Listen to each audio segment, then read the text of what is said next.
జనవరి 22నే ఎందుకు జరగాలి? శ్రీరాముడు నిర్ణయించాడు ఆ రోజు. ఎందుకు నిర్ణయించాడు శ్రీరాముడు అంటే జనవరి 22, 1947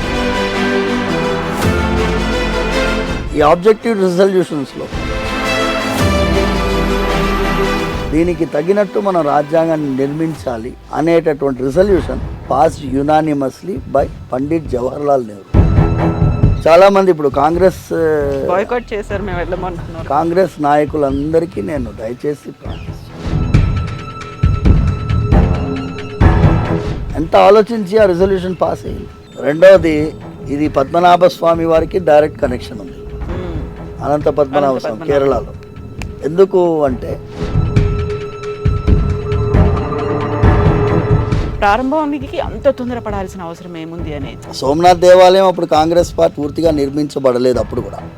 అప్పుడు కూడా లింగాకారంలో ఉండే ప్రదేశం మాత్రం కవర్ చేయబడింది. తొందరగా ముహూర్తం వచ్చింది, ఆ ఫీలింగ్ ఉండింది. అప్పుడు 1951లో చేయాలి అనే తపన ఉండింది, చేసేసారు. ఇప్పుడు కూడా సో అలాంటి ఒక ధర్మాన్ని మళ్ళీ పునశ్చ స్థాపించడం కోసమే. నమస్తే, నేను Kavitha. Welcome to I Dream News. జనవరి 22 అయోధ్యలో భవ్య దివ్య రామ మందిరంలో రామ్ లల్లా ప్రాణ ప్రతిష్ఠ జరగబోతోంది. 100 ఏళ్ల నిరీక్షణ తర్వాత అయోధ్యలో బాలరాముడు రామ మందిరంలో వేంచేయబోతున్నారు. ఇప్పుడు దేశం అంతా అందరూ ఎదురు చూస్తున్నటువంటి అంశం ఇదే. దీంతో పాటుగా రామరాజ్యం గురించి కూడా మాట్లాడుకుంటున్నాం.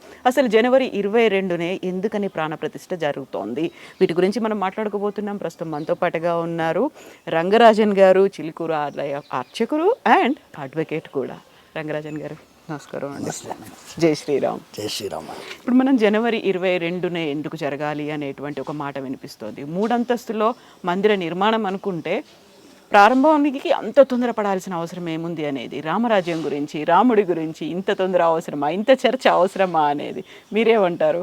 ఆపదాం అపహర్తారం దాతారం సర్వసంపదాం లోకాభిరామం శ్రీరామం భూయో భూయో నమామ్యాం. ఆపదలని పోగొట్టేటటువంటి వారు ఆ శ్రీరామచంద్రమూర్తి. అన్ని విధములైన సంపదల్ని ప్రసాదించేటటువంటి వారు కూడా శ్రీరామచంద్రమూర్తి. శ్రీరాముల వారికి అంత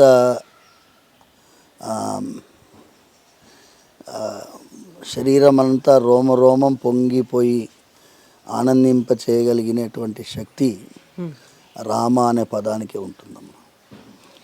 భద్రాచల రామదాస్ గారు తక్కువేమి మనకు రాముడు ఒక్కడుండు వరకు అని పాడారు. పురంధరదాస్ గారు రామనామ పాయసకే కృష్ణనామ చక్కరే విఠలనామ తుప్ప అని అద్భుతమైన కీర్తన పాడారు. దాస సాహిత్యంలో ఇవన్నీ కూడా ముఖ్యమైనటువంటి కీర్తనలు. త్యాగరాజస్వామి బంటురీతి కొలువు ఇయ్యవయ్య రామ అని పాడారు.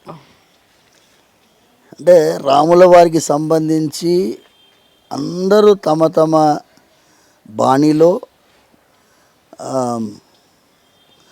పాడారు. అన్నమయ్య పురుషోత్తముడు ఇతడు అని పాట పాడారు. శ్రీరాముల వారిని 500 సంవత్సరాలుగా ఈ దేశంలో అయోధ్యలో అవతరించినటువంటి వారు శ్రీరామచంద్రమూర్తి. ఈ అయోధ్యలో అవతరించడానికి కారణమే వాల్మీకి రామాయణంలో వర్ణించబడింది స్పష్టంగా. 3,000,000 దేవతలు వెళ్ళి ఆ శ్రీరాముల వారి యొక్క అవతారం కోసం విష్ణుమూర్తిని ప్రార్థిస్తున్నారు. విష్ణుమూర్తి దగ్గర శరణు కోరుతున్నారు. రామాయణమే శరణాగతి శాస్త్రం. శరణు కోరి రావణాసురుడి బారి నుంచి మమ్మల్ని రక్షించండి, అధర్మం భయంకరంగా ఉంది, మా యజ్ఞయాగాదులు జరగటం లేదు, ముఖ్యంగా పంటలు పండడం లేదు, చాలా అకాల వర్షాలు, అతివృష్టి లేకపోతే అనావృష్టి, ధర్మం లేకపోతే ఇవేవి లేవు. అయితే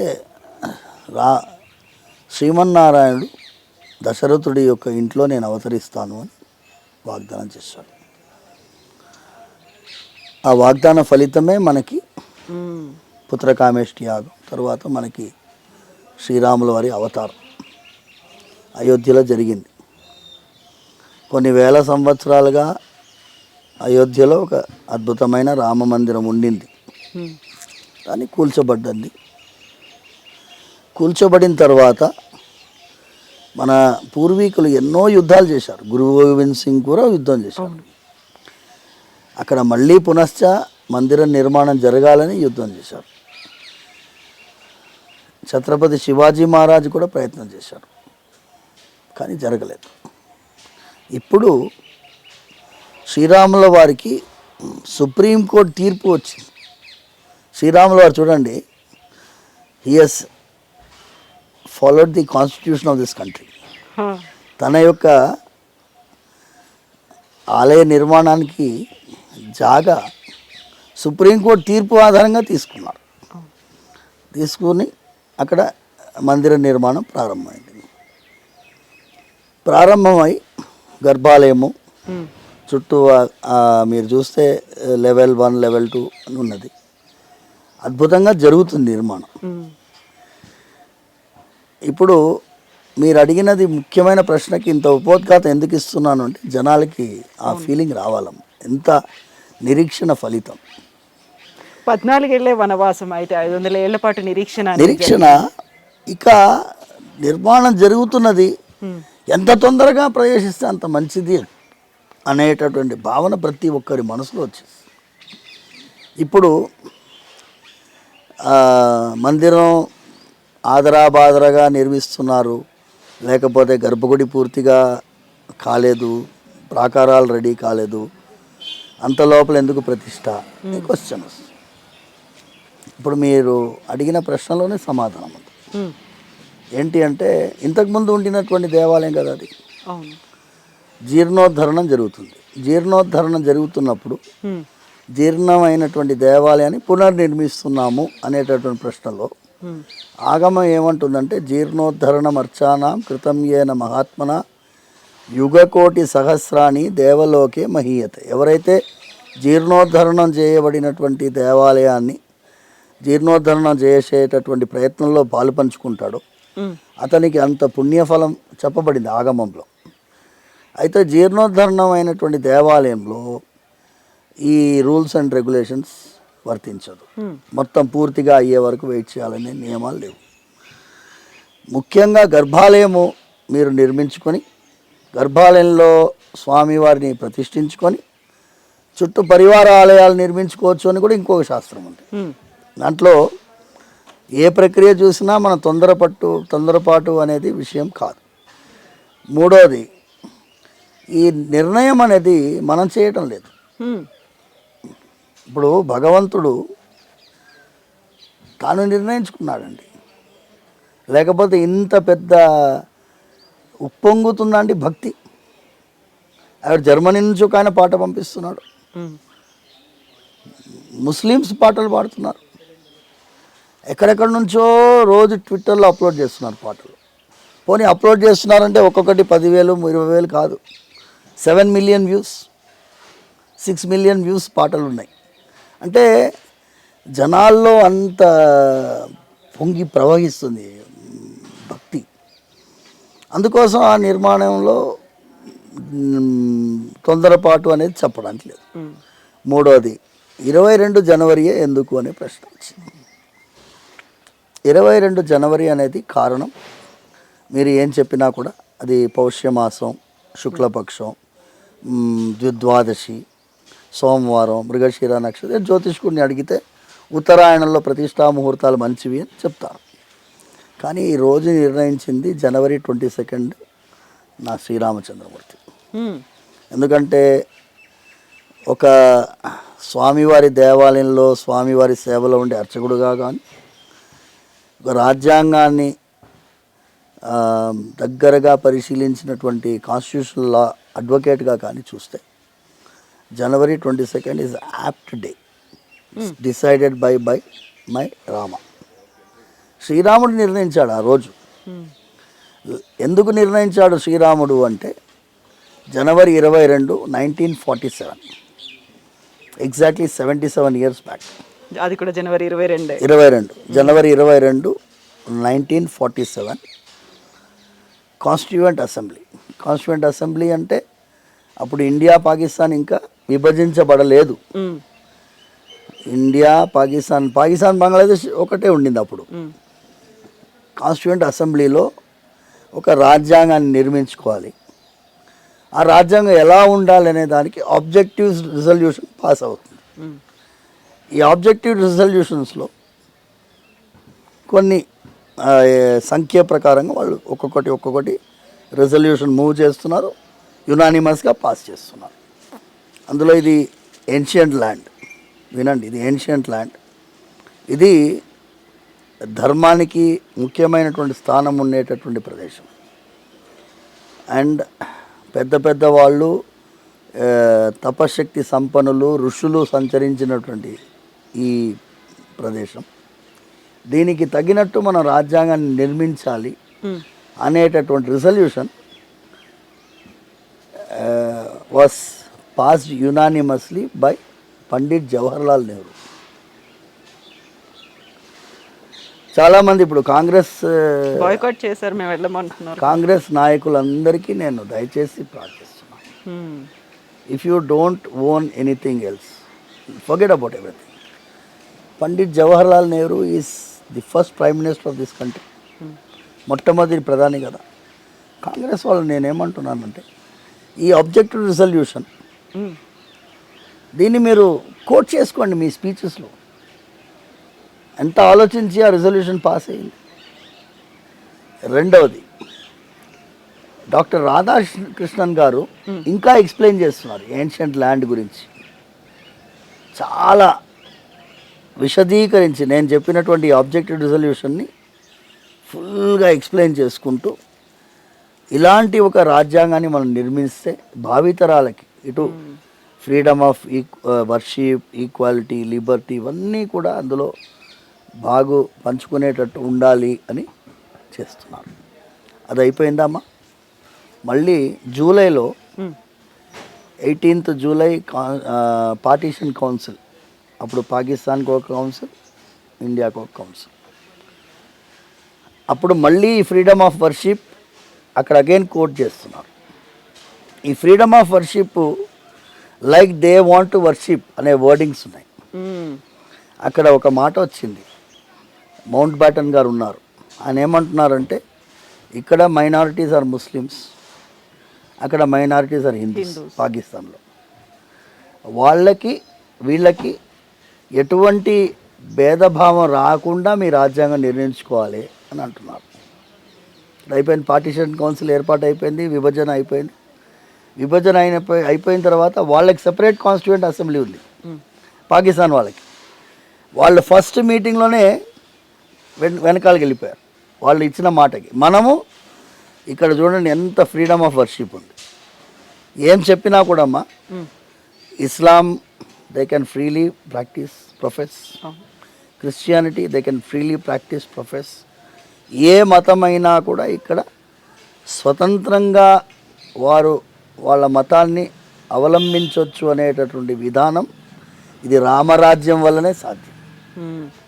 రామరాజ్యమే బేసిక్. ఇప్పుడు ఒక ఆయన నాస్తికుడు పుస్తకం రాశాడు, Ram Rajya means equality, freedom of thought, worship, everything అని రాశాడు నాస్తికుడు. ఆ బుక్ తమిళనాడులో రిలీజ్ అయింది ఆ బుక్. ఇప్పుడు నాకు ఆ పేరు గుర్తు రావట్లేదు, కానీ that is a book which is released. ఇంకా ఎంతోమంది రామరాజ్యం గురించి డిక్లేర్ చేసుకుంటూ వచ్చారు. సో అలాంటి రామరాజ్యము జనవరి 22 నాడు ఆయన అక్కడ ప్రాణప్రతిష్ఠ జరపాలని సంకల్పించి 1950 రాజ్యాంగం ఏర్పాటైన తర్వాత అందులో ఏమేం పెట్టాలి అని డిస్కస్ చేసినప్పుడు part 3 of the constitution, article 12 to 35, అందులో శ్రీరాముడు, లక్ష్మణుడు, సీతమ్మ తల్లి పుష్పక విమానంలో అయోధ్యకి తిరిగి వస్తున్నటువంటి పిక్చర్ అందులో ఉంది. లంక నుంచి అంటే అర్థం ఏంటి? ఇట్ ఈస్ ఎగ్జాక్ట్లీ రామరాజ్యం. ఇప్పుడు ఆ ప్రతిష్ట జరిగినటువంటి శ్రీరాముడు లక్ష్మణుడు సీతమ్మ తల్లిని ఏమైంది అంటే మనం రాజ్యాంగం ఏర్పాటైన తర్వాత మూల సూత్రాల్ని మర్చిపోయాం, బేసిక్ స్ట్రక్చర్ మర్చిపోయినాం. మర్చిపోయితే సుప్రీంకోర్టు గుర్తు చేసింది, మీ బేసిక్ స్ట్రక్చర్ ఇదయ్యా, మీరు బేసిక్ స్ట్రక్చర్ని మార్చడానికి లేదు, లిబర్టీ థాట్ ఎక్స్ప్రెషన్ అన్నీ మీ ప్రియాంబుల్లో ఉండేది బేసిక్ స్ట్రక్చర్ అనేది. So parliament cannot pass any law which will abrogate your freedom part 3ని మీరు అప్గ్రేడ్ చేయకూడదు, బేసిక్ స్ట్రక్చర్ అదే కదా. నేనేమంటున్నా అంటే limit for law making basic structure అది, లిమిట్ ఫర్ ఇంటర్ప్రిటేషన్ కూడా బేసిక్ స్ట్రక్చర్ ఉంది, అది ధర్మ, అది రామ రాజ్యం. అది ఇవాళ జనవరి 22వ తారీఖు నాడు పునశ్చ శ్రీరాముడు ఇంటర్ప్రిటేటివ్ ఫ్రీడమ్ కూడా సుప్రీంకోర్టుకి ఇంత ఫ్రీడమ్ విచ్చలవిడిగా ఇంటర్ప్రిట్ చేస్తున్నారు, ఇష్టం వచ్చినట్టు ఇంటర్ప్రిట్ చేస్తున్నారు, చాలా పొరపాటు చేస్తున్నారు. ఎంత వర్స్ట్ ఇంటర్ప్రిటేషన్ అంటే ఈ దేశంలో దైవానికి రాజ్యాధికారము రాజ్యాంగబద్ధమైన అధికారమే లేదు అని ఎలాగైనా ఇంటర్ప్రిట్ చేస్తారా? ఈ దేశానికి రాజు రాముడు, పార్ట్ 3లో రామరాజ్యం ఫోటో పెట్టారు. మరి రాముల వారి ఉంది కదా స్వామి ఆ ఫోటో అనేది పార్ట్ 3లో కాన్స్టిట్యూషన్ పార్ట్ 3లో ఉంది, కానీ అది ఒరిజినల్ కాన్స్టిట్యూషన్ కదా, వీళ్ళ చేతిలో ఉండేది అవి ఉండవు కదా. వీళ్ళు ఉట్టి నంబరు వర్డింగ్స్ చూస్తారు. They should be shown, every advocate every judge should be shown the original 1950 edition of the constitution. ఒక బెంగాలీ చిత్రకారుడు వేశాడు గీత, ఆ చిత్రకారుడు బెనర్జీనో పేరు, ఆయన పూర్తి పేరు గుర్తు రావట్లేదు, ఆయన వేసినటువంటి చిత్రాలు ఇవన్నీ. సో జనవరి 22 స్వామి రాముల వారు నిర్ణయించినటువంటి రోజు. రెండవది ఇది పద్మనాభ స్వామి వారికి డైరెక్ట్ కనెక్షన్ ఉంది, అనంత పద్మనాభ స్వామి కేరళలో. ఎందుకు అంటే మేము సుప్రీంకోర్టు, మీరు ఎన్నో ఇంటర్వ్యూస్ మీరు తీసుకున్నారు నాది ఇంతకుముందు, శబరిమల తీర్పుకి వ్యతిరేకంగా పోరాడిన ఒకటే కుటుంబం చిలుకూరు బాలాజీ. వాళ్ళందరూ ఉద్యమం చేసి మర్చిపోయినారు, మేము కొనసాగిస్తున్నాం. ఇంకా కూడా ఆ రివ్యూ పిటిషన్లో మేము ఉన్నాము, ఇంప్లీడ్ అయి ఉన్నాము. చిలుకూరు బాలాజీని ఇంప్లీడ్ చేసినా వారు తిరస్కరిస్తే ఇంకా మేము ఉన్నాం రెడీగా వెయిట్ చేసుకున్నాం. 2018లో శబరిమల తీర్పు వచ్చిన తర్వాత 2019 మేమేం చేసినామంటే మా ప్రయత్నాన్ని కొనసాగిస్తూ వచ్చాం. 2019 2020లో కోవిడ్ వచ్చింది. కోవిడ్ వచ్చిన తర్వాత అనంత పద్మనాభ స్వామి జడ్జిమెంట్ వచ్చింది. కోవిడ్ టైంలోనే ఆ జడ్జిమెంట్ కూడా వచ్చింది. అనంత పద్మనాభ స్వామి దేవాలయం జడ్జిమెంట్లో నాన్నగారే దాంట్లో ఇంప్లీట్ పెటిషనర్. 2011లో అనంత పద్మనాభ స్వామి దేవాలయాన్ని ప్రభుత్వాధీనంలో తీసుకోవచ్చు అని అక్కడ కేరళ హైకోర్టు తీర్పు ఇస్తే దానికి వ్యతిరేకంగా వారు ఎస్ఎల్పి వేస్తే మేము దాంట్లో ఇంప్లీడ్ అయ్యాం. అక్కడ క్లియర్గా మేము నాన్నగారు పాయింట్స్ చూడండి, ఆయన సౌందరరాజన్ గారు is a great inspiration for all of us. మా అందరికీ కూడా ఆయన ఒక ఆదర్శమైనటువంటి వ్యక్తిత్వం ఉన్న మనిషి. సుప్రీంకోర్టులో మా ఇంప్లీట్ పెటిషన్ మీదనే తీర్పు రావడానికి ఇది కారణమైంది. కోవెనెంట్లో ఏముందంటే పద్మనాభస్వామి రాజు, వీరు రాజవంశీకులు దాసులుగా పనిచేస్తారు. మేము రాజులం కాము. వారి కిరీటం పైన పాదుకలు వేసుకొని ఉంటారు. స్వామివారి పాదుకల్ని కిరీటం పైన పెట్టుకొని రాజ్యాన్ని నడిపిస్తూ ఉంటారు వాళ్ళు. పద్మనాభ దాసులని వాళ్ళ పేరే పద్మనాభ దాసాస్. వాళ్ళని కొనసాగించాలి. ఎందుకంటే ఈ దేవాలయము ఇలా నడుస్తుంది అంటే వాళ్ళలాగా నడిపించడానికి భగవంతుడికి దాసుడుగా ఉండేటటువంటి వాడు ట్రస్టీగా ఉండాలి. అండ్ వాళ్ళు ఏమన్నారంటే రూలర్ పోయింది కదా, గవర్నమెంట్ అని రూలర్ పోయింది కదా అంటే, రూలర్ పోయింది కానీ ఇది సెపరేట్. ఇప్పుడు 21st అమెండ్మెంట్ అప్పుడు ఇందిరాగాంధీ తీసేసి అందరు ప్రివీపర్స్ అబాలిష్ చేసినప్పుడు అందరు రూలర్స్ పోయారు. కానీ పద్మనాభ స్వామి ట్రస్ట్ ఈజ్ ది రూలర్, ఆయన దైవమే రూలర్ అక్కడ.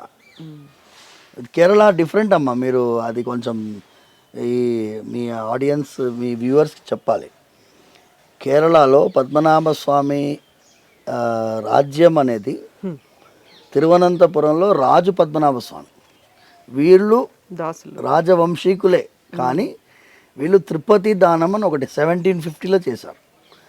ఇవాళ నుంచి మా రాజ్యం అంతా స్వామివారికి సమర్పించి మేము స్వామివారి ప్రతినిధిగా రాజ్యాన్ని నడిపిస్తాము. తిరుపతి దానం అంటారు దాన్ని.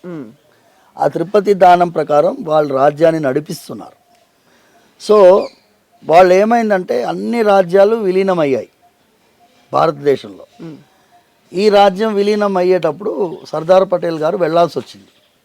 దీనిలో బీపీ మెనన్ గారు బాగా రాస్తారు. సర్దార్ పటేల్ గారు వెళ్ళాల్సి వస్తే వీళ్ళు స్పష్టంగా ఒక మాట అన్నారు, మేము మా రాజ్యాన్ని విలీనం చేయకూడదు అని స్వామి స్వప్నంలో మాకు చెప్పాడు.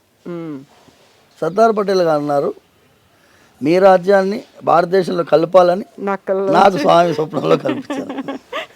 చమత్కారంగా అవుతారు. మీకేం ప్రాబ్లం అడిగితే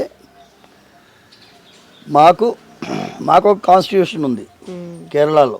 వాళ్ళ కాన్స్టిట్యూషన్ ఏంటి అంటే సెక్యులర్ పార్ట్ అంటే విద్య, వైద్యం అవన్నీ కూడా కౌన్సిల్ ఆఫ్ మినిస్టర్స్ చేతిలో ఉంటుంది.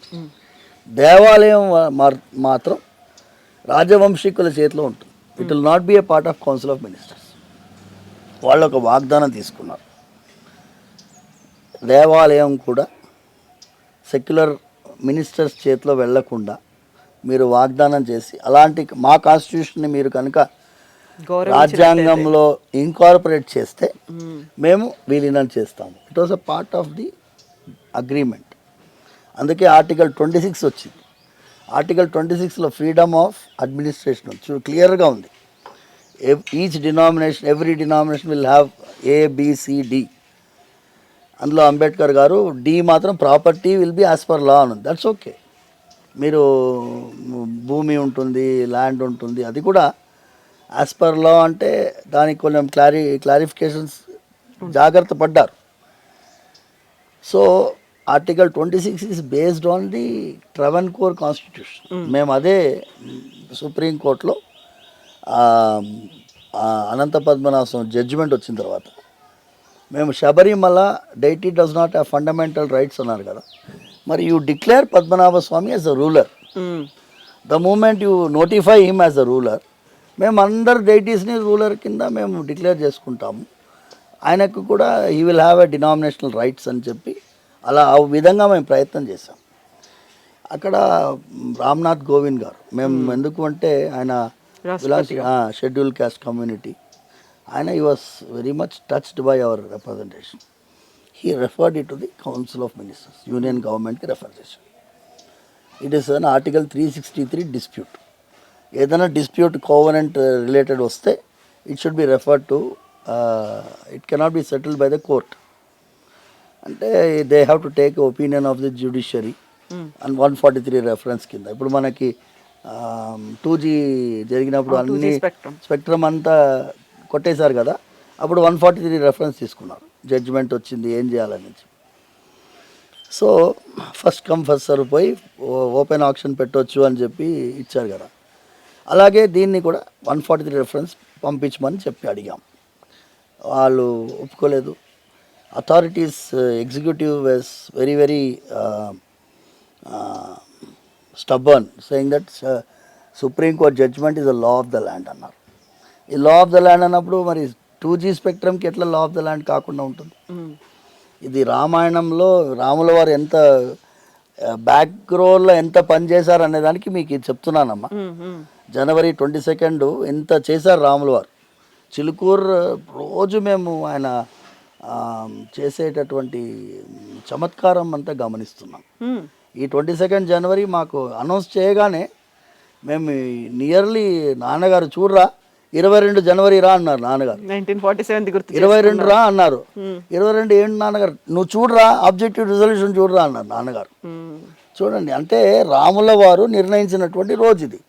ఎందుకు ఆయన రామ్నాథ్ కోవింద్ గారు రాస్తే ఏం పట్టించుకోకపోతే దెన్ మేము అడిగాం అట్లీస్ట్ నోటిఫికేషన్ పద్మనాభ స్వామి కన్నా నోటిఫికేషన్ ఇవ్వండి so that it will be fine అని. అది కూడా ఇవ్వలేదు.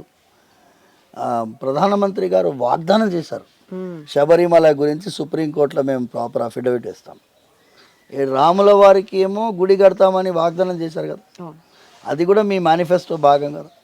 మేనిఫెస్టో ఎప్పుడు ఇంప్లిమెంట్ చేస్తున్నారు? సుప్రీంకోర్టు తీర్పు వచ్చిన తర్వాత ఇంప్లిమెంట్ చేస్తున్నారు. మీరు కనుక ఇప్పుడు తీర్పు రాకపోయింటే జరగకపోయేది కదా. కదా. ఇప్పుడు తీర్పు వచ్చింది కాబట్టి మీరు కడుతున్నారు. మేమేమంటున్నామంటే ఆ తీర్పు రాకుండా అడ్డుకోబడుతున్న సుప్రీంకోర్టుకి మీరు క్లియర్గా ఇవ్వండి. ఇది పరిస్థితి.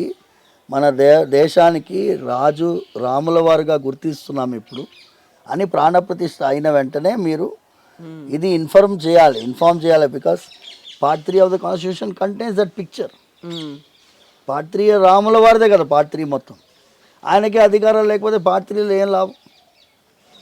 సో ఈ 22 జనవరి మాకైతే 1000 దీపావళి కంటే ఎక్కువ. రాముల వారి ప్రతిష్ట అక్కడ జరుగుతుంది, అది ఉత్సవమే. కానీ రాజ్యాంగంలో రాముల వారు దిగుతున్నారు చూసారమ్మా. ప్రత్యక్షమైనటువంటి ధర్మాన్ని లోపల దించు. రామ విగ్రహవాన్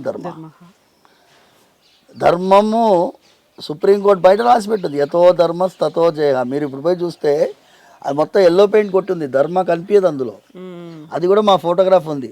మొన్న మేము పోయాము సుప్రీంకోర్టులో. ఏంట్రా అది ధర్మ యతో ధర్మస్ తతో జయ ఉండాలి, మొత్తం ఎల్లో పెయింట్ కొట్టింది. ఎవరికి కనిపించదు. అది ఎంబాసింగ్ లోపల ఎలా కనిపిస్తుంది? మీకు కాంట్రాస్టింగ్ పిక్చర్ వేస్తేనే కదా కనిపిస్తుంది.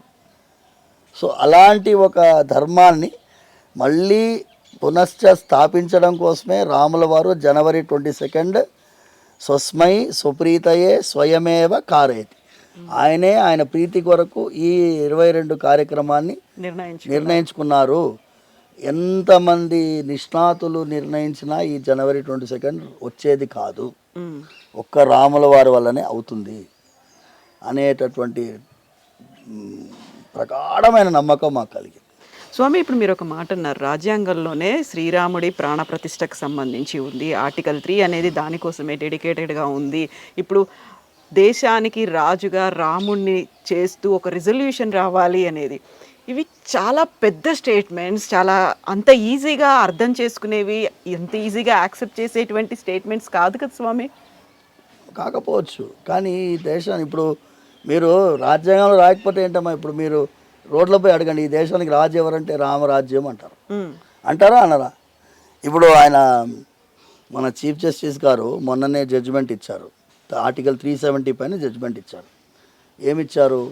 మీ ఇంటర్ప్రిటివ్ ఇప్పుడు మీరు law, there is also limit to law making. Limit to law మేకింగ్లో ఏంటి అంటే డైసీ అనేటటువంటి పుస్తకాన్ని అందరూ రెఫర్ చేస్తారు. Dicey is on constitutional law, right? ఆయన ఏం రాస్తారంటే పబ్లిక్ రెసిస్టెన్స్ వచ్చే వరకే మీ లిమిట్. మీరు ఏదైనా చట్టం పాస్ చేస్తారు, మొత్తం పబ్లిక్ రోడ్డుపైకి వచ్చి మేము ఒప్పుకోమంటే లిమిట్, పబ్లిక్ లిమిట్. మేమేమంటాము ధర్మ ఈజ్ అ లిమిట్. ఇవాళ మీరు చూడండి, ఇవాళ రాముల వారు ప్రతి ఇంట్లో ముస్లిమ్స్ రాముల వారిని పాడండి అంటారు, క్రిస్టియన్స్ ఇవాళ ఒప్పుకుంటున్నారు. ఈ దేశాన్ని why don't you accept is a cultural identity.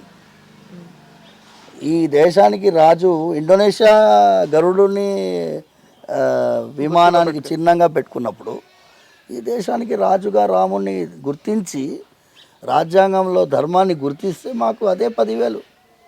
మీ దేవాలయానికి దైవానికి సంబంధించినటువంటి అంశాలు సుప్రీంకోర్టులో క్యాజువల్గా ట్రీట్ చేయకూడదు అని అంటున్నాను. దానికి ఒక మర్యాద, ఒక విశ్వాసము, గౌరవము, భగవంతుడికి సంబంధించిన ఏదైనా ఒక ఐటమ్, ఓ ల్యాండ్ డీలింగ్ కానీ, ఒక పూజ రిచువల్ మీద కేసు ఏదైనా వస్తే కానీ మీరు క్యాజువల్గా ట్రీట్ చేస్తున్నారు. ఇది బాగాలేదు. అది you are just treating it very casual. I'm just telling the judiciary has failed the religious entities of this country. Literally in speak. వాళ్ళకి ఒక బయాస్ తోటి వెళ్తున్నారు. అట్లా వెళ్ళకూడదమ్మా. బయాస్తో వెళ్తే ప్రాబ్లం. చిన్న విషయం అమ్మా, ఇప్పుడు కేకే మొహమ్మద్ ఉన్నారు కదా, ఆయన తవ్వి మొత్తం అవశేషాలు ఉన్నాయని ప్రూవ్ చేసిన ఆయనే చెప్పారు, ఈ దేశానికి cultural identity Rama, cultural identity Krishna, and Muslims have to accept it. Indian Muslims can accept. మిమ్మల్ని మతం మారమని ఎవరు అంటలేరు. ఈ దేశంలో పూర్వీకులు రాములు కృష్ణులను యాక్సెప్ట్ చేయడంలో ఏం తప్పు లేదే. మేమేమంటున్నాము అంటే రాజ్యాంగంలో చట్టాన్ని మీరు న్యాయాన్ని మీరు చేసేటప్పుడు ధర్మం ప్రకారం చేయాలి. ధర్మం అనేది ఏంటి? ధర్మం అనేది ఏంటి అంటే మీకు క్లియర్గా ఈక్వాలిటీ ఇవన్నీ ధర్మంలోనే భాగం. మీరు ధర్మాన్ని ఆచరించాలి. సత్యము, న్యాయము, ధర్మము మూల సూత్రాలు కదా మీకు. మీరు ఎందుకు ప్రమాణం చేయమంటారు? భగవద్గీత మీద చేయబెట్టి ప్రమాణం ఎందుకు చేయమంటారు? వాడు ఒక్కసారి భగవద్గీత మీద చేయి పెట్టాడంటే వాడు నిజాయితీగా ఉంటాడు అనేటటువంటి ఒక నమ్మకం జ్యుడిషియరీలో ఉంది కదమ్మా. అలాగే ధర్మాన్ని ప్రకారం నడుస్తాం. మీరు న్యాయ వ్యవస్థ లేకపోయినా, పోలీస్ వ్యవస్థ లేకపోయినా నిజాయితీగా 99% ఈ దేశంలో ఉంటున్నారంటే ధర్మం వల్ల ఉంటున్నారు. భార్య దగ్గర నిజాయితీగా 99% ఉంటున్నాను. 99.8% కూడా చెప్పుకోవచ్చు. కొంతమంది ఉండొచ్చు అటు ఇటు వాళ్ళు. బట్ ధర్మము ఆయన క్లియర్గా మెన్షన్ చేస్తారమ్మా. రాధాకృష్ణన్ గారు అంటున్నారు ఈ దేశానికి పోలీస్ వ్యవస్థ ఎంతమందిని పెడతారు? ఎంతమందిని పెడతారు? You cannot. కానీ ధర్మం ప్రకారం నడుస్తుంది కాబట్టి మీరు మేనేజ్ చేయగలుగుతున్నారు. ధర్మం ప్రకారం నడుస్తుంది కాబట్టి వాడు లైన్లు ఫాలో అవుతున్నాడు. అందుకోసం it is purely on dharma. This country runs on dharma. You have to accept it. It may be constitution, may be a doctrine, a law, fine. రాముల వారిని అందులో ప్రతిష్ఠించి విగ్రహవాన్ ధర్మ, రాముల వారి ద్వారా రామరాజ్యం ద్వారా ధర్మరాజ్యం.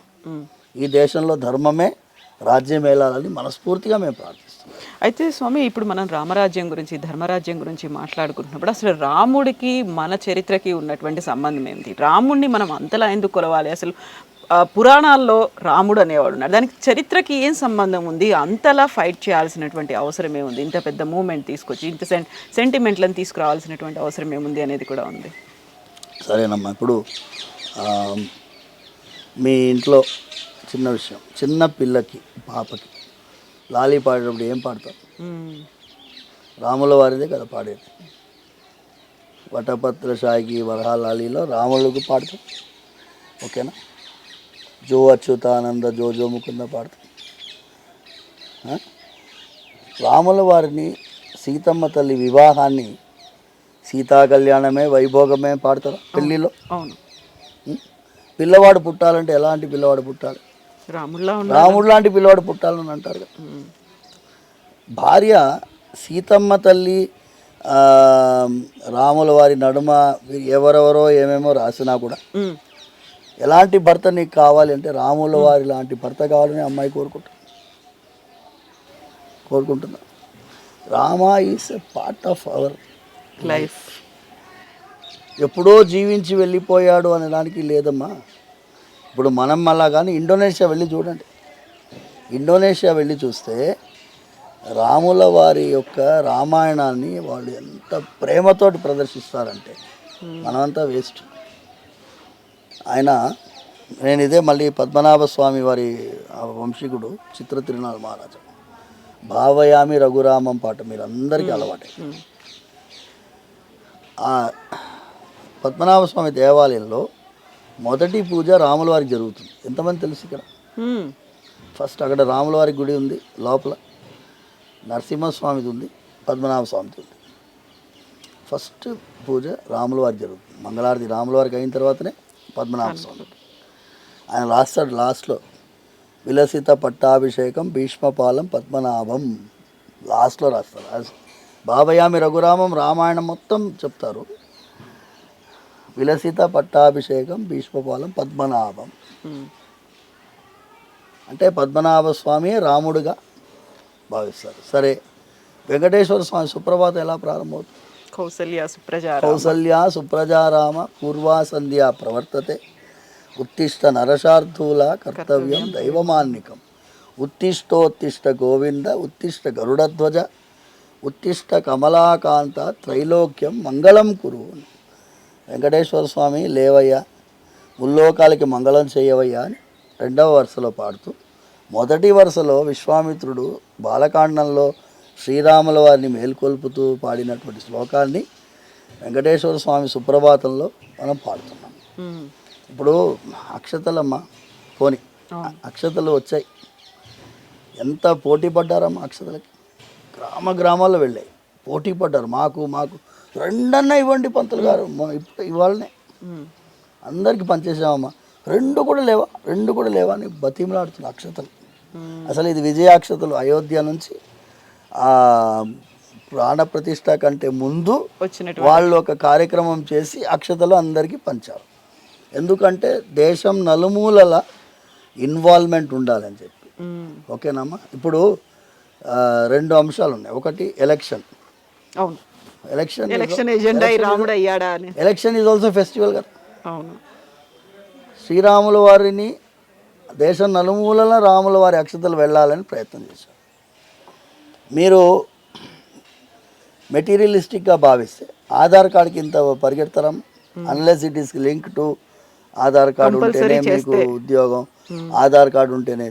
ఇక్కడ ఎందుకమ్మా ఆ అక్షతలు ఏమొస్తాయి మీకు? Because we are spiritual human beings మా, వీఆర్ వెరీ వెరీ స్పిరిచువల్. ఈ దేశంలో ఉండే గొప్పతనమే అది మా. ఆయన ఏమంటాడంటే, a Muslim in India is more religious Muslim than Muslim in Gulf. దేసే, నేను చెప్పలేదు. A Christian in India is more religious Christian than Christian in Jerusalem, America. వాళ్ళు ఇంత లోపల నుంచి ఆ ఫీలింగ్ తోటి రిలీజియన్ పాటిస్తారు.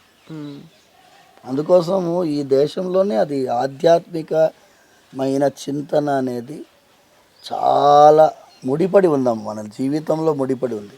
అందుకోసం రాముల వారికి ఇంత ఎందుకండి అంటే, ఇంతకంటే ఇంకెక్కువ చేయాలండి అని మేమందరం కోరుకుంటాం. కానీ ఆనందం కలుగుతుంది, ఇంతనన్నా చేస్తున్నారు వీళ్ళు. కొంత అక్కడక్కడ వాడవాడల్లో రామాలయాల్లో ఎల్లుండి ప్రాణప్రతిష్ఠ కార్యక్రమం అప్పుడు కోలాటం వేస్తున్నారు, కళ్యాణాలు చేస్తున్నారు, అన్నదానాలు చేస్తున్నారు. ఎవరు అడగలేదే వాళ్ళని. పోటీపడి చేస్తున్నారమ్మా, పోటీపడి చేస్తున్నారు. శ్రీరామనవమి కన్నా ఒక ఏడాదికి ఒకసారి వచ్చే, నేను అన్నాను 1000 దీపావళికి సమానం ఇది అన్నాను. మొన్న ఒక ఆయన, నేను స్పీచ్లో చెప్పుకుంటూ పటాకులు కూడా కాల్చండి ఆ పిల్లలకి అని చెప్పిన. ఏదేం పంతులు గారు మళ్ళీ పొల్యూషన్ వస్తారంటే, ఏమొస్తుంది, ఏడాది మొత్తం డీజిల్ కారు నడిపిస్తారు కదా, ఏడాది మొత్తం పెట్రోల్ కారు నడిపిస్తారు కదా. పటాకులు పిల్లలకి ఏం ఇన్వాల్వ్మెంట్ ఉంటుంది? వాళ్ళు పటాకులు కాల్చే రాముల వారిని అక్కడ ప్రతిష్ఠించారంటారా, మనకు పటాకులు కాల్చడానికి దొరికింది, వాడు మాట్లాడుకుంటూ వాడు కాల్చడు. So you are involving a toddler to a grandparent into this great event which is happening in Ayodhya. అయోధ్యలో జరిగేటటువంటి ప్రాణప్రతిష్ఠ ఇది రెండవ అవతారం అంటాము మేము. గురువు గారితో మాట్లాడుతున్నప్పుడు మొదటి అవతారం ఏమో శ్రీరాముల వారు మనం వెళ్ళి ప్రార్థిస్తే నారాయణుడు, శ్రీమన్నారాయణుడు నేను భూలోకానికి అవతరిస్తానని మాటిచ్చారు. రెండవ అవతారం అర్చామూర్తిగా స్వామివారు అయోధ్యలో. ఇప్పుడు భద్రాచలంలో మన సారంగపాణి దేవాలయంలో, కోదండరామస్వామి దేవాలయంలో అంతా అది జన్మస్థానం కాదు. అయోధ్య అనేది ఆయన అవతార స్థానం, రామ్లల్లా విరాజ్మాన్. ఆ భూమికి ఆ ఏరియాకే ఇక్కడ అవతరించాడు అనేటటువంటి ఆ పులకించిపోయేటటువంటి ఆ భూమిదేవికి ఉండేటటువంటి ఆ ప్రదేశానికి సుప్రీంకోర్టు తీర్పులోనే ఉంది ఇది. బికాస్ రామ్లల్లా విరాజ్మాన్ ఈ ఏరియా, పవిత్రమైనటువంటి ఈ ప్రాంగణం, ఈ ప్రదేశం, ఇక్కడే రాముల వారి గుడి కట్టాలి. ఇంతకంటే ఏం గొప్పది ఉంటుందమ్మా సెలబ్రేషన్కి? ఇంకేముంటుంది చెప్పండి. స్వామి, ఇక్కడ మనం మీరు ఇంతకుముందు ఒక మాట చెప్తూ ఎన్నికలు సెలబ్రేషన్స్ కనుక్కున్నప్పుడు ఒక సంబరం, ఎన్నికల సంబరం దీంట్లో ఎన్నికలకు ఒక రాముడు అనేవాడు ఒక ఎజెండా అయిపోయాడు అనే ఒక మాట పదే పదే వినిపిస్తుంది. ఇప్పుడు మళ్ళీ ఎలక్షన్స్ 2 నెలల్లో రాబోతున్నాయి కాబట్టి ఇప్పుడు బాదరాగా పెట్టుకున్నటువంటి ముహూర్తం, ఇంత హంగామా చేస్తూ ముహూర్తం పెట్టుకున్నారు. గతంలో కూడా రామయాత్రలు జరిగాయి, రథయాత్రలు జరిగాయి, జ్యోతి యాత్రలు జరిగాయి, ఇవన్నీ జరిగాయి. బట్ ఇప్పుడు మాత్రం మందిరాన్ని మళ్ళీ ఒక ఎజెండాగా ఎన్నికల కోసం వెళ్తున్నారు అనే మాట. నేను రాజకీయంలో లేను కదమ్మా, బట్ నేను ఒకటి చెప్తాను తల్లి, శ్రీరాముల వారిని మనం వాడుకోలేమమ్మా, ఆయనే మనల్ని వాడుకుంటున్నారు. ఆయన తన చర్చ జరగాలని కోరుకుంటున్నాడు. లేకపోతే ఎప్పుడూ రాముడి గురించి మాట్లాడని వాళ్ళందరూ మాట్లాడుతున్నారు. శ్రీరాముడు వాళ్ళ అజెండాలోనే లేరు, చాలామంది అజెండాలో లేరు. తమిళనాడులో ఎన్నో సంవత్సరాల తర్వాత ఒక ఆయన రాముల వారి గురించి మాట్లాడుతున్నారు. అవన్నీ మనకి అవసరం లేదు. కానీ ఈ శ్రీరాముల వారి మందిర నిర్మాణంలో అది ఇలా లేదు, ఇది ఇలా లేదు, అది అలా ఉంటే బాగుండేది, ఇలా ఉంటే బాగుండేది అన్నటువంటి వాళ్ళు, నేను సూటిగా ఒక ప్రశ్న అడుగుతాను. ఎందుకు మన మెజారిటీ కమ్యూనిటీ యొక్క ఫీలింగ్స్ తోటి ఎందుకంత హార్ష్గా మీరు ఉంటారు? మీ రాజకీయం ఏదో మీరు చూసుకోండి. రాముల వారిని ఎందుకు లాగుతారు? ఇటువైపు వాళ్ళైనా అటువైపు వాళ్ళైనా మందిరం నిర్మించాలని కోరిక అందరిది కదా, కేవలం బీజేపీ వాళ్ళది కాదు కదమ్మా.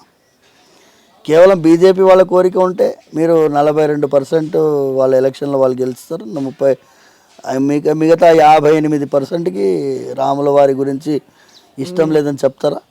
చెప్పం. ఎంత చేసినా కూడా ఎలక్షన్లో ఎంత పర్సెంటేజ్ ఓటు వస్తుంది బీజేపీకి? 100కి 100% వస్తుందా? రాదు. 80% అయినా వస్తుందా? రాదు. మీరు ఎంత చేసినా కూడా దెల్ బి ఓట్ స్వింగ్. మీరు సెఫాలజీ నేను చూస్తాను, వాళ్ళ ఓట్ స్వింగ్ 2%, 3% ఓట్ స్వింగ్ ఉండొచ్చు. కానీ ఈ వాతావరణం రాముల వారు నిర్మించి, నేను జనవరి 22 ఆయన నిర్ణయించినారు అనే దాని మీదనే మళ్ళీ పోతాను. ఆయన ఎలక్షన్ కోసం నిర్ణయించలేదు, ఆయన కారణం వేరు. ఆయన రాజ్యాంగంలో దిగాలి, మీకు గుర్తు చేయాలి. మీరు ఏ వాగ్దానం చేసి రాజ్యాంగం తయారు చేశారో గుర్తు చేయాలి. మీరు రామరాజ్యం స్థాపిస్తామని చెప్పి వాగ్దానం తీసుకొని మీరు రామరాజ్యం మర్చిపోయినారే. గాంధీజీ ఎలా పోయారమ్మా? ఇస్ దేశ్ మే రామరాజ్ హోనాకి నయ్యి అని అడిగారు. అలాంటి రామరాజ్యం స్థాపిస్తామని మీరు పోయి, పార్టీషన్ తర్వాత జరిగింది. Partition was unfortunate incident. Partition వచ్చింది స్వాతంత్ర ఉద్యమం వల్ల. They wanted to get out of this place. బయటికి వెళ్ళాలనుకున్నారు వాళ్ళు, పొలిటిక్స్ వాడారు. అసలు జిన్నా గారు, లియాఖత్ అలీ ఖాన్ ఇద్దరు కనుక 2 ఏళ్ళే ఉంటారని తెలుసుకుంటే మనం ఇంకొక 5 ఏళ్ళు వెయిట్ చేసి తీసుకునేవాళ్ళం. It will be a united India. It not have been partitioned as Pakistan, Bangladesh and India. మనకు తెలీదు. కానీ ఆ రాముల వారి యొక్క విషయంలో నేనేమంటానంటే, ఇప్పుడు ధనుష్కోటిలో రాముల వారి గుడి ఉంది, మోడీ గారు వెళ్తున్నారు, ఓ పిల్గ్రిమేజ్ కదమ్మా. నేను రామేశ్వరంలో ధనుష్కోటిలో ఏం జరిగింది అనేది ఎంతమంది తెలుసు? దానివల్ల రాముల వారు రప్పించుకుంటున్నారు అని అనుకోవచ్చు కదా. శ్రీరంగము, నేను ఏమంటానంటే, నిన్న శ్రీరంగం అర్చక స్వామితో మాట్లాడాను. మోడీ గారు వచ్చినప్పుడు, ప్రధానమంత్రి గారు వచ్చినప్పుడు ఈ మునివాహన ఉత్సవం ఇక్కడే జరిగిందని చెప్పండి అయ్యా, ఎందుకంటే ఆయన తెలియదు. శ్రీరంగంలో ఫస్ట్ జరిగింది 2700 సంవత్సరాల ముందు. ఇక్కడే ఈ శ్రీరంగనాథుడే ఒక దళిత భక్తుని భుజం పైన ఎక్కించుకొని కావేరి ఒడ్డు నుంచి తీసుకొని రమ్మని ఆజ్ఞాపించాడు అనే విషయాన్ని ఈ శ్రీరంగనాథుడే చెప్పాడు అని మోడీ గారు చెప్తే, ఆయన మన్ కీ బాత్లో ఎప్పుడైనా చెప్తాడు కదా. అంటే ఈ మనది దేశంలో 2 విధములైనటువంటి మేళవింపు ఉంది. You cannot separate religion from politics. You cannot. మీరు ఎంత ప్రయత్నం చేసినా ఇది చేయలేరు. ఆ టైంలోనే వీళ్ళు ఎలక్షన్ ముందు అందరూ రాజకీయ నాయకులు దేవాలయాలకు వస్తారు, టికెట్ కోసం వస్తారు, లేకపోతే గెలుపు కోసం వస్తారు, గెలిచిన తర్వాత వస్తారు, పదవి కోసం వస్తారు. స్వామివారిని వదలలేరు వాళ్ళు. ఇటు వాళ్ళు వదలలేరు, అటు వాళ్ళు వదలలేరు. Privately all of them are religious people. అవును. ఇక్కడ ఏమైంది అంటే, ఈ పార్టీకి ఎందుకు క్రెడిట్ దొరుకుతుందని వాళ్ళకి feeling, because party is in power. ఈ పార్టీ పవర్లో ఉంది కాబట్టి నిర్మాణం జరుగుతుంది. నిర్మాణం ఏం చేయట్లేదు, తీర్థ ట్రస్ట్ వాళ్ళు చేస్తున్నారు వాళ్ళు అంటున్నారు. ఏం జరిగినా కానీ ఈ పీరియడ్లో రామ జన్మభూమిలో రామ మందిరం నిర్మాణం జరుగుతున్నది. సోమనాథ్ దేవాలయానికి ఇంత పాపులారిటీ చేయలేదు కదా. అవును, సోమనాథ్ దేవాలయం అప్పుడు కాంగ్రెస్ పార్టీ ఉన్నప్పుడే కదా జరిగింది. మీరెందుకు తీసుకుపోలేదు? క్వశ్చన్ ప్రజలు అడుగుతున్నారు. మేము సోమనాథ్ దేవాలయాన్ని పునర్నిర్మించాము అని వాళ్ళు చెప్పలేదు. ఎందుకంటే వాళ్ళు ఏమన్నారు, ఇది చారిత్రాత్మకమైన తప్పిదాన్ని సరి చేసినామని వదిలేస్తున్నారు. అప్పటికి సర్దార్ పటేల్ గారు అప్పుడు ఉండినారు, రాజేంద్ర ప్రసాద్ గారు ప్రెసిడెంట్ అప్పుడు ఉండినారు. అప్పుడు కూడా ఒక చర్చ వెళ్ళింది, సోమనాథ్ దేవాలయం ఇంకా పూర్తిగా నిర్మించబడలేదు. అప్పుడు కూడా లింగాకారంలో ఉండే ప్రదేశం మాత్రం కవర్ చేయబడింది. తొందరగా ముహూర్తం వచ్చింది. ఆ ఫీలింగ్ ఉండింది. అప్పుడు 1951లో చేయాలనే తపన ఉండింది, చేసేసారు. ఇప్పుడు కూడా ఆ తపన ఉంది. రాముల వారు నాకు వెంటనే ప్రవేశించాలని ఉంది, వెళ్తున్నారు. సో పొలిటికల్గా చూస్తే కూడా రాముల వారిదే జయం. ఆయనే మిమ్మల్ని ఇద్దరిని పరిగెత్తిస్తున్నారు అంటాను. స్వామి, ఇప్పుడు జనవరి 22 ఒక పండుగ వాతావరణం దేశవ్యాప్తంగా కనిపిస్తుంది. అన్ని దేవాలయాల్లో 5 దీపాలని వెలిగించండి, ఇంటి ముందు కూడా మీరు దీపాలని వెలిగించండి, దీపావళి లాగా సంబరాలు సెలబ్రేట్ చేసుకోండి, దీపావళి ఈసారి మనకి ముందు వచ్చింది, ఇన్ని చెప్తున్నప్పుడు చిలుకూరులో ఆ రోజు కార్యక్రమాలు ఎలా ఉంటున్నాయి స్వామి? చిలుకూరులో మేము ఏంటంటే ఆ రోజు ప్రాణప్రతిష్ఠ వరకు అందరితో కలిసి మేము కూడా వీక్షిస్తాం. ప్రాణప్రతిష్ఠ అయిన తర్వాత 3 గంటలకి స్వామివారి లోపల ప్రదక్షిణం, ఒక ప్రదక్షిణంగా పరిక్రమాల లోపల అంతరాలయ ప్రదక్షిణం, తర్వాత బయట మహాప్రదక్షిణం 2. ఏంటి అంటే రాజ్యాంగ పుస్తకాన్ని రాజ్యాంగాన్ని పట్టుకొని ప్రదక్షిణం చేస్తాం. తర్వాత నాకు తిరుప్పాణాళ్వారి యొక్క రూపం ఒకటి ఉంది, మునివాహనుడిది. ఎందుకంటే ఆయనే ప్రేరేపించి ఈ ఆర్టికల్ 143 రెఫరెన్స్ ఇప్పించేటట్టుగా, అందులో రామ్నాథ్ కోవింద్ గారు ఉన్నారు, ఇక్కడ ఆదిత్య పరాశ్రీ గారు లెటర్ ఇచ్చారు, మన కుమారస్వామి అని SC/STs వాళ్ళ ఆర్గనైజేషన్ TUF ఉంది, వాళ్ళ గ్రూప్ ఆఫ్ ఆర్గనైజేషన్స్ లెటర్ ఇచ్చారు. ఎందుకంటే వాళ్ళందరూ పద్మనాభ స్వామి దేవాలయము వాళ్ళకి టెంపుల్ ఎంట్రీ ప్రొక్లమేషన్ ఇచ్చి 1936లో దేవాలయాలన్నింటిలో కూడా 1200 దేవాలయాల్లో అన్ని వర్గాల వాళ్ళు ప్రవేశించవచ్చు అని ఒక సింగిల్ రూల్ పాస్ చేసి కేరళలో. అందుకోసం వాళ్ళు అనంత పద్మనాభ స్వామి కోసం మేము ఏమైనా చేస్తామని చెప్పి ఆ లెటర్ ఇచ్చారు వాళ్ళు. సో అంటే మునివాహనుడి యొక్క రూపాన్ని, స్వామివారి యొక్క షటకోపం పాదుకల్ని పెట్టుకొని లోపల ఒక ప్రదక్షిణం, బయట ఒక ప్రదక్షిణం చేస్తాం. రాజ్యాంగం ఎందుకు స్వామి? ఇంతకుముందు మనం అనుకున్నట్టుగా రాజ్యాంగాన్ని గుర్తు చేస్తున్నాం. అంటే శ్రీరాముల వారు ప్రవేశించేశారు ఇందులో రాజ్యాంగంలో. ఇప్పుడు ఇది రామరాజ్యం అయిపోయింది అని చేతిలో పట్టుకొని, షటకోపం ఎందుకు అంటే పాదుకా రాజ్యం నుంచి రామరాజ్యంగా మారింది అనేటట్టుగా సూచిక ఇస్తాం. సాయంకాలం ఇక్కడ మేము కూడా దీప ఆరాధన చేస్తాం. తర్వాత యాక్చువల్గా ఒక పాదయాత్ర అనుకుంటున్నాము. ఇక్కడ ఆంజనేయ స్వామి నుంచి అక్కడ చిలుకూరు పెద్ద గ్రామం ఉంది లోపల, అక్కడ ఒక ఆంజనేయ స్వామి గుడి ఉంది పాతది. అక్కడ వరకు రాజ్యాంగ పుస్తకంతో ఆ మునివాహనుడితో వెళ్ళాలి. షటకోపం అంత దూరం వెళ్ళడానికి లేదు, పరిధి ఉంటుంది కాబట్టి షటకోపం ఇక్కడ వరకే స్వామివారి దగ్గర పెట్టేసేసి మళ్ళీ అక్కడి వరకు వెళ్దామని, వాయిద్యాలతో వెళ్దామని ప్రయత్నము. ఏమైంది అంటే మేము ఇంకా బ్రహ్మాండంగా చేయాలనుకున్నాము. కోలాటము, అందరి కోలాట బృందాలన్నీ అక్కడక్కడ వాళ్ళు బుక్ అయిపోయాయి. వాళ్ళ ఇళ్ళ దగ్గర వాళ్ళు ఆడుకుంటున్నారు. స్వామి మేము ఇంకో రోజు పెట్టుకోండి మేము వస్తామంటున్నారు, కానీ నేను 22 పెట్టాలమ్మా, ఇంకో రోజు పెట్టడానికి లేదు. సో వీలైనంత వరకు మనం కూడా చేద్దామని ప్రయత్నంలో ఉన్నాం. మీరు రాజ్యాంగం అనగానే మళ్ళీ ఇక్కడ అదే మాట వస్తుంది. అంత ఈజీగా యాక్సెప్ట్ చేస్తారా? అందులో ఉందా? ఇప్పుడు ఎందుకు తీసేశారు? గతంలో అప్పుడు 1947లో ఉన్నటువంటి ఆర్టికల్ 3 అనేది, ఆ బొమ్మ అనేది చిత్రించినటువంటి పటం అనేది పార్ట్ 3లో ఉందమ్మా. మీరు దయచేసి మీరు original 1950 edition of the constitution చూడండి. ఇప్పుడు మీరు అమెండ్మెంట్స్ది ఆర్డర్ చేస్తే రావు. 1950 వర్షన్ ఆర్డర్ చేయండి. దొరుకుతుంది. మీరు ఫ్లిప్కార్ట్లో ట్రై చేయండి, యా, ట్రై చేయండి తల్లి, మీరు ట్రై చేయండి. ఇట్స్ ఐ డ్రీమ్కి నేను ఒక తప్పకుండా. రిక్వెస్ట్ చేస్తాను, you try and get it. నేను కూడా ట్రై చేస్తాను, ఎందుకంటే రవిశంకర్ ప్రసాద్ గారు 5 years బ్యాక్ చూపించారు తిప్పి. ఇఫ్ దిస్ ఆయన వీడియో ఉంది, యూట్యూబ్లో ఉంది. ఇలాంటి శ్రీకృష్ణుడు అర్జునుడికి ఉపదేశం చేసే బొమ్మ ఉంది అందులో. పార్ట్ 3లో లేదు, లోపల వేరే దగ్గర ఉంది. పార్ట్ 3లో శ్రీరాముల వారు, లక్ష్మణుడు, సీతమ్మ తల్లి బొమ్మ ఉంది. ఇప్పుడు మేము రాజ్యాంగాన్ని మేము సవరిస్తున్నప్పుడు ఇది మేము పెట్టగలమా అని అడిగాడు ఆయన ప్రశ్న. మీరు అడిగిన ప్రశ్నకి అదే సమాధానం.